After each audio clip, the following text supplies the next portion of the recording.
Shana Tova, everybody. 2 years ago, the Jewish people lost an extraordinary woman, an Auschwitz survivor by the name of Eva Moses Kor. When Eva was a little girl, she and her family were taken by train to Auschwitz. And there, on the platform, she and her identical twin sister were separated from her parents by none other than Dr. Mengele himself. And she and her sister were taken to the infamous experiments lab where Mengele and his Nazi doctor henchmen experimented on children in brutal, cruel, disgusting ways. She was measured there, she was poked and prodded, she was injected with all kinds of toxins. She personally witnessed other children literally drop dead in front of her there. And it was then and there that Eva decided that no matter what, she was going to find a way to survive. If not for her own sake, then for the sake of her sister. At one point, Eva tells the story of how she was injected with some kind of poison or some kind of virus, and it robbed her of the ability to walk. And she realized that unless she got some water, she wasn't going to live. But she couldn't walk, so she made herself crawl on her hands across the floor until she could reach water and live. Remarkably, both Eva and her twin sister did survive the Nazis, despite the fact that the Nazi doctors told her to her face when she arrived there that she and her sister probably wouldn't live more than 2 weeks, and then she would die, and then they would dissect her. She survived. They both did. And after the war, to their horror, they discovered that their parents were murdered, their town was destroyed, and everyone in their family that they knew and loved was also murdered by the Nazis. But Eva and her sister went on to a new life. They came to America, eventually they married, and they had a good life. But of course, after having survived something like that, Eva was plagued by the trauma of what she had lived through. Nightmares, trauma, terrors. And who can blame her? But that same little girl who had the spirit of survival at Auschwitz had the same spirit that didn't want to let those nightmares overwhelm her. So she did something extraordinary. She decided to meet with one of the Nazi doctors who was at Auschwitz. His name was Hans Munk. And she went to his house. And she sat in his living room and looked into his eyes and asked him to tell his experience of what happened. And he told her the story of how he's been plagued with incredible guilt for all the terrible things he did long ago. And then Eva did something amazing again. She invited him to come with her on a visit back to Auschwitz. And there at Auschwitz, she forgave Hans Munk for his atrocity. And not only that, she decided then and there she would forgive Dr. Mengele himself and all the Nazis that did their horrific things to her and to her sister and to her family. It is truly unbelievable. And of that experience, Eva said the following. She said, I had the power to forgive. No one could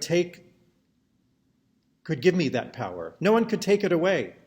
It wasn't easy, but I felt that an enormous weight had been lifted from me. I finally felt free.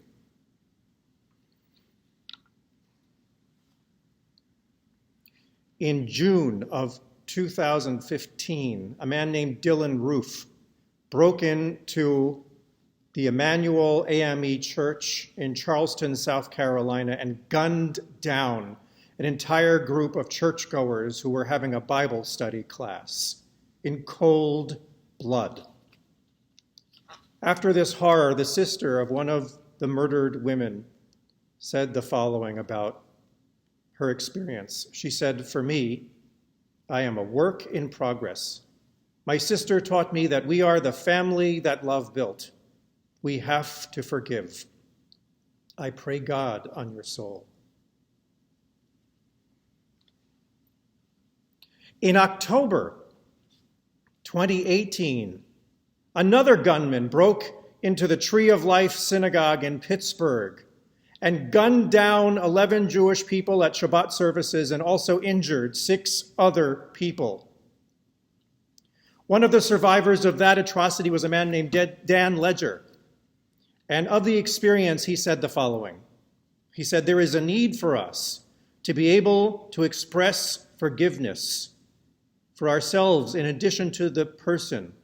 Because if you don't do that, it lives inside you. It eats you up.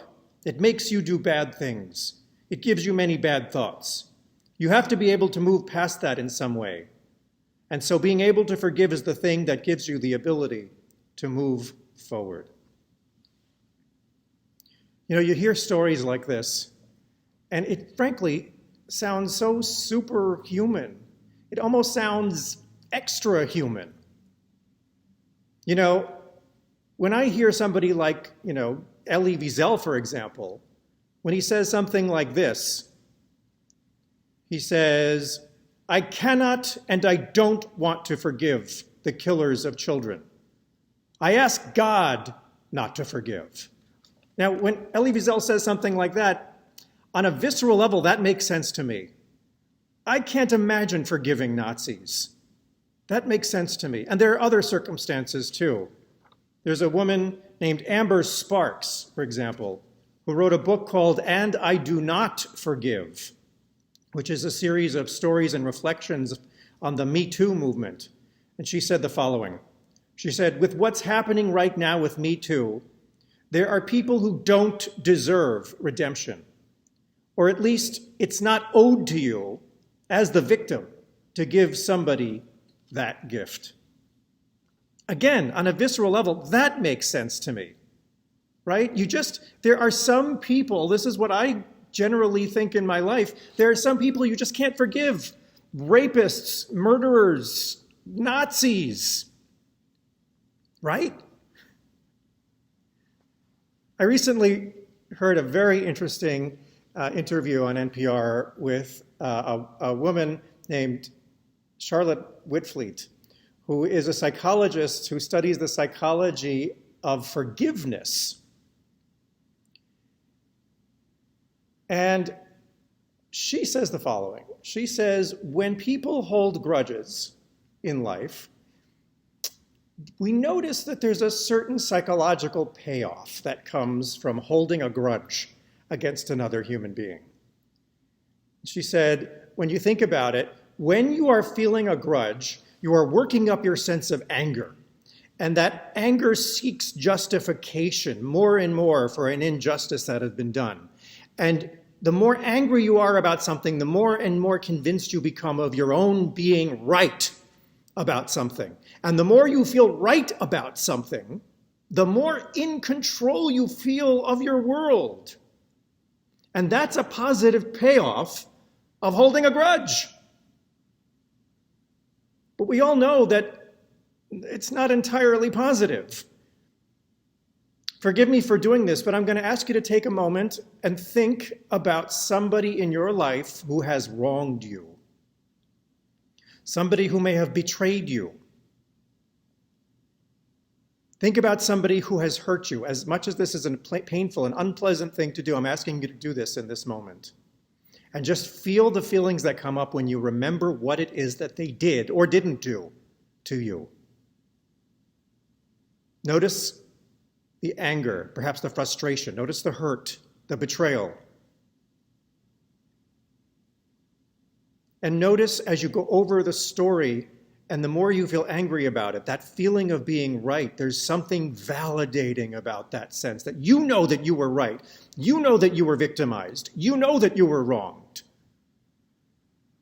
That's a kind of a payoff from holding on to a grudge. But of course, that grudge comes at a high price. When they hook up electrodes and whatever else these psychologists hook up to people in the throes of holding a grudge, what do they find? Well, they find that their cortisol levels go up, their stress hormones go up, their heart rate increases, they tense up in their bodies. This is not healthy, folks. And psychologically, you begin to fall into a spiral of constantly finding more and more proofs of why you're right.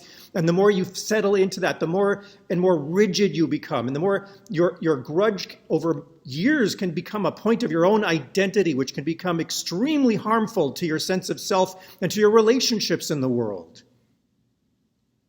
So yes, there are some payoffs of holding on to a grudge and not forgiving somebody.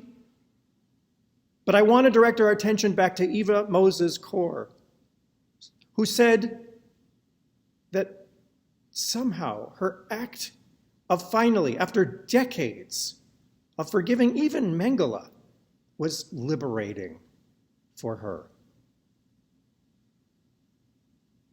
You see, when we are betrayed and hurt by another person, in a sense, they have robbed something from us. They've taken something precious from us. They've ripped away our own sense of trust, our own sense of safety and control. And we are human. We need to get that sense of trust and safety and control back. So it seems to me that we have a choice of two things. Either we can nurse a grudge, even with all the health deleterious effects that has, or we can do somehow what Eva Kors did, or what Dan Ledger talked about.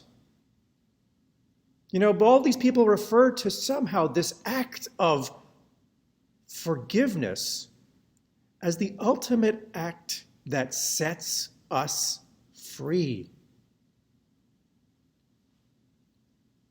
Rabbi Lord Jonathan Sachs, alav hashalom, taught about this with respect to the line that in the Torah that says, "You shall not despise the Egyptian."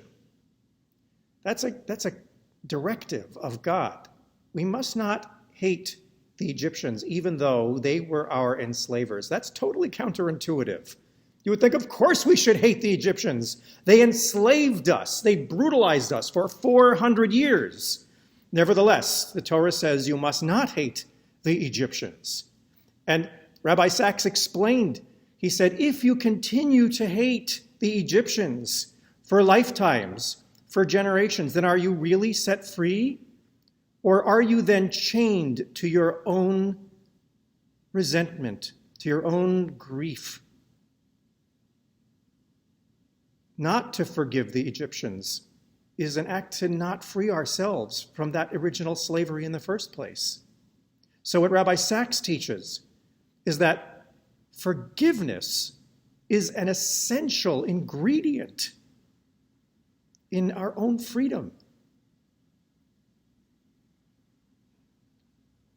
Now, these are all very powerful, very beautiful ideas, except, of course, forgiving is hard. It's one of the most difficult things we could ever imagine doing. And I, in my right mind, I'm not going to stand here before all of you on this day, on Rosh HaShanah, and say to you, all you have to do is just forgive people. Just forgive the people who have hurt you. Just forgive the people who have betrayed you. Just forgive the Nazis. I'm not going to say that. That's not how this works. Now, something that's of concern is when I started looking through some of these rabbinic texts, many rabbis seem to talk about forgiveness as if it's that simple.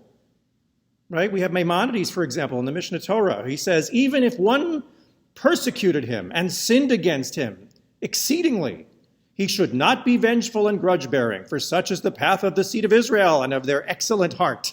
Right? So we're Jews, we should just forgive. Not really. Or much later, Rabbi Yisrael Salanter similarly said, once one forgives his fellow man, it is forbidden to bear a grudge.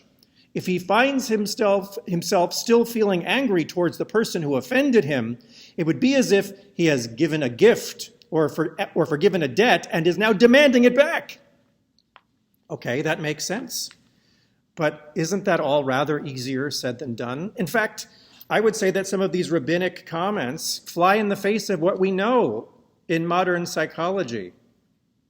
There was a famous case in Sierra Leone where there is a tribe of people who engage in an incredibly powerful ritual. They create a large bonfire, and all the community members come and sit around the fire. And then everyone who has done wrong stands up in front of the fire and confesses to their wrong and who they wronged. And then the person whom they wronged is then required to stand up and say, I forgive you. Now, this all sounds like a very powerful and moving ritual, except there was a psychologist, Angela Dupre, who studied these people who were forced to stand up and say, I forgive you.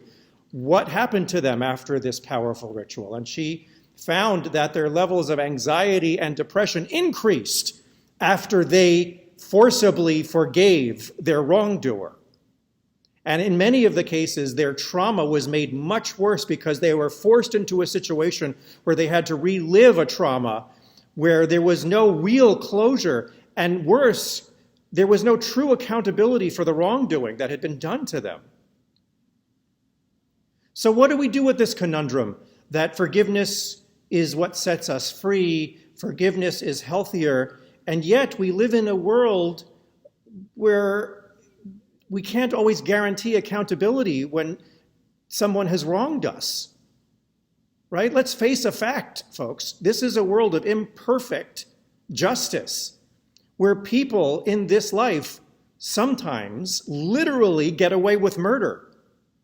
We live in a world where there are whole privileged classes of people who are above the law, who can get away with all kinds of crimes without ever having to have a reckoning for their wrongdoings. And there are many people who go through life, even when they are told that they have done wrong, refuse to acknowledge it and only point the finger of blame on others. This is a fact of life. And we can decide to become embittered and cynical and depressed because of this reality, or we can follow the example of extraordinary people like Eva Moses Kors. You know, when Eva made the momentous decision to forgive Mengele, it's not like he was even there anymore. All we know about Mengele is that he lived the rest of his life peacefully in Argentina, and he never acknowledged the evils that he had committed in his life. Now, Eva knew that there would never really be ever an accountability for what Mengele had done. She knew that, and she reached a point in her life where she didn't care anymore, because she came to understand that forgiveness is really not about the other person. Forgiveness was about herself, and it was for her own sake. She had the power, she realized, to spiritually liberate herself from the evils of Auschwitz. And in her act of forgiveness, once and for all, she was finally able to overcome all of the evils that Mengele and the other Nazis had done to her and to her sister. She was finally able to overcome the nightmares and the terrors that had plagued her soul. And most importantly, in her own eyes, the likes of Mengele ceased to be monsters. They ceased to be specters that hung over her. And instead, finally, they were reduced to mere human beings, pitiful, horrible, miserable human beings, but human beings nonetheless. And this is the essential ingredient in the capacity for forgiveness. It is the ability to move away from seeing our victimizers as monsters who have power over us, and instead to see them as human beings. This is what Charlotte Whitfleet, the psychologist who studies forgiveness, talks about. She talks about it as moving from contempt to empathy. And that's quite a tall order for those who have wronged us, to empathize with them. No question. And yet, that's what the goal is. That's what it's all about. To move to the place where finally you see that the person who perpetrated this wrong against you is just a flawed person. They're just completely flawed. And you know what that means? It means that we can move on, but we can still hold them accountable to the extent that we can. That's what Judaism says. Judaism really ultimately can't force any of us to forgive in that bonfire kind of way. But you know what Judaism is very wise and does require of each and every one of us? It does require empathy. That's what you shall love your neighbor as yourself is all about. It's empathy. That's why we're told how Hillel would always teach the teachings of his adversary Shammai before his own teachings. It's because they valued empathy even for the people with whom they disagreed. Empathy is this ability to recognize the humanity of your opponent, no matter what it is. Because only then, when we fully understand that we're all equally human, equally in the image of God, and also equally fallible, then we can actually move forward and do whatever we can to bring perpetrators to justice, but also to heal from the wrongs that they have committed. Now, what do we do about the people who will never own up to their crimes, to their abuses, to their betrayals? There's always going to be those people. What do we do? Well, one of the ultimate messages of the Yamim Noraim, of the High Holy Days, of course, is that even though we might not be able to do anything about them, God can. Even though they might not acknowledge what they've done wrong, God acknowledges what they've done wrong. Now, whatever you believe about God, this is a very powerful spiritual message, not only of Judaism, but of all the great religious and spiritual traditions of the world. There is an ultimate reckoning. There is an ultimate karmic justice in life. And that is good news. That is very good news, that spiritual message of ultimate, cosmic, divine justice as a matter of faith. Because what that good news does is it frees us up not to fall into bitterness, but to instead focus on kindness and on being a blessing instead of a place of contempt in our lives. Rabbi Yosef Yitzchak Jacobson talked about this when he talked about the difference between children and adults. And he said, you know, the difference between children and adults is a child might say, I hate you.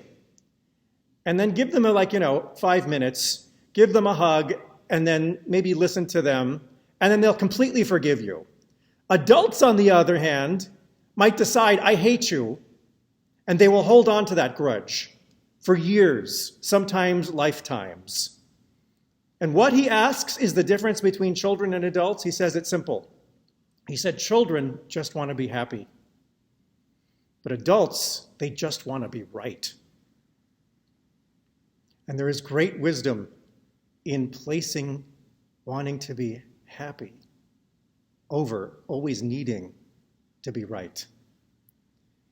In Musar, which is the Jewish tradition of building our character, there is a very powerful teaching called Ma'avir al Midotav, which means cultivating the capacity to pass over one's own exactitude.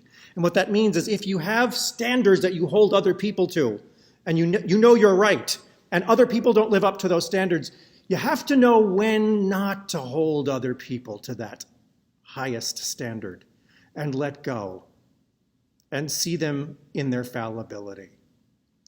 And this Ma'avir al-Midotav is typified through the typology of Moses and Aaron. Right? Moses is the great tzaddik. He's the great Rebbe. He's the great teacher of justice. And of course, he holds all of the Israelites to the highest level of exactitude. And he's often very, very angry and quite miserable over the failures of the Israelites. Aaron, on the other hand, he's Ma'avir al-Midotav. He loves forgiving people. He's always forgiving people. In fact, there's lots of stories of how he loves to bring people together and try to get them to forgive each other. Moses represents the necessity of building a society based on justice and rules and laws. And Aaron, equally importantly, stands for the need to build a society of forgiveness, a society that places humanity and relationships above all else. But once again, this is such a difficult thing for us to achieve. I can't stand here today and tell us that we all have to give up our need to be right. That's only something each and every one of us has to learn how to give up, and it's hard. Believe me, I'm sure you do understand how hard it is to give up being right all the time. Dr. Charlotte Whitfleet talks about that forgiveness is often misunderstood as a simple process, just the way the rabbis like Maimonides and the others think it's just you just forgive and you move on. It doesn't actually work that way. Forgiveness is a process. In fact, she says it often is a process that takes a lifetime. It took Eva Kors a whole lifetime to be able to forgive the Nazis. And that's how it works. She said it's akin to any grieving process. When you grieve a loved one, whenever there is a loss of any kind, it's really the same process as grieving, she said. And this is a very interesting point. She said, in the case of forgiveness, the loss is your own sense of trust in the other person. The loss is your sense of safety and control around that other person.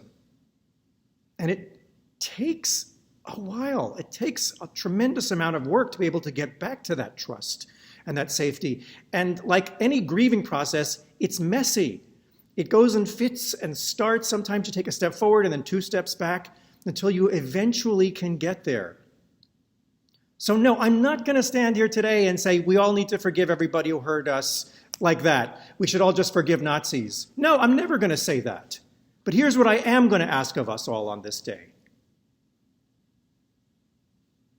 I'm going to ask that we set as a goal the ability to forgive. I ask that we set as a goal to try always to reduce the monsters, the demons of our lives, back to just human beings who are very, very flawed. That we place at the highest place of our own sense of self and healing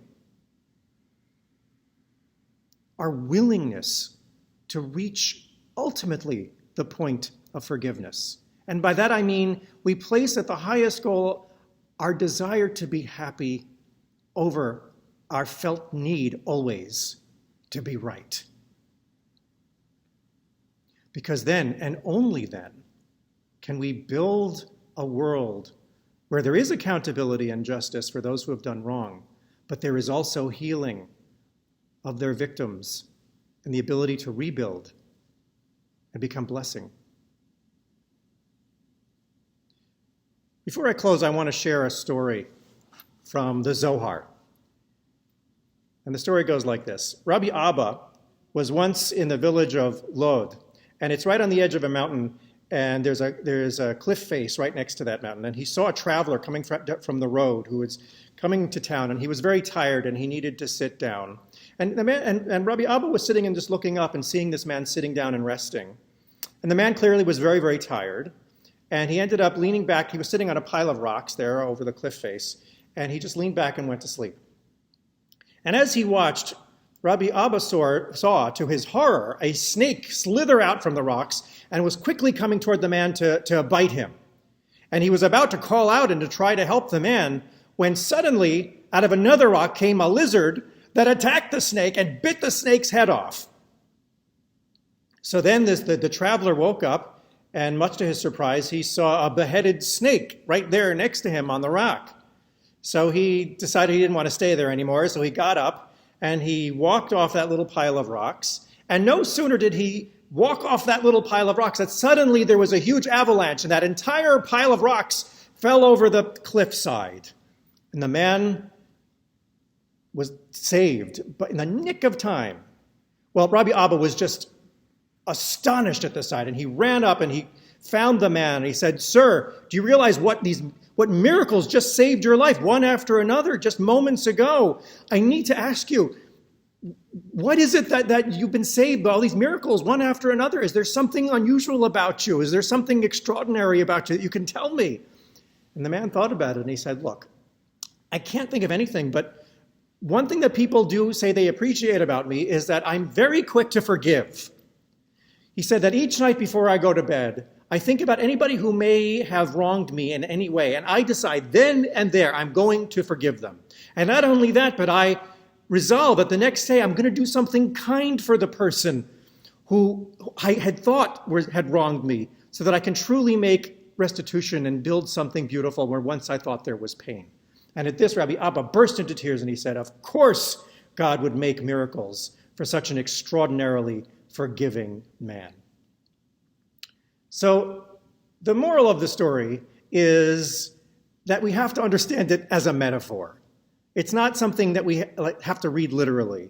It's a metaphor for the extraordinary miracles that open up for us when we truly decide to become forgiving human beings. Because when we forgive, then the sting, the snake bite sting of those who have wronged us miraculously goes away. That lack of control, that ground disappearing from beneath our feet when we've been wronged, suddenly that miraculously goes away as well. And we are healed, and we are truly free. When Eva Kor forgave the Nazis, she said the following thing. She said, "Who decided that I, as a victim, would spend the rest of my life feeling sad, angry, hopeless, and helpless? You can never change what happened in the past. All you can do is change how you react to it. My sister and I were made into human guinea pigs. Our whole family was murdered, but I have the power to forgive, and so do you." May we all be inspired by Eva Kor's example. May we all find the strength to learn that forgiveness is something that we do for ourselves, never for the other person who wronged us. May we choose to be happy, and may that happiness guide us to acts of kindness in gratitude. And in that way, may we heal our lives and thereby heal this whole world. And let us all say, Amen. Shana Tova, everybody.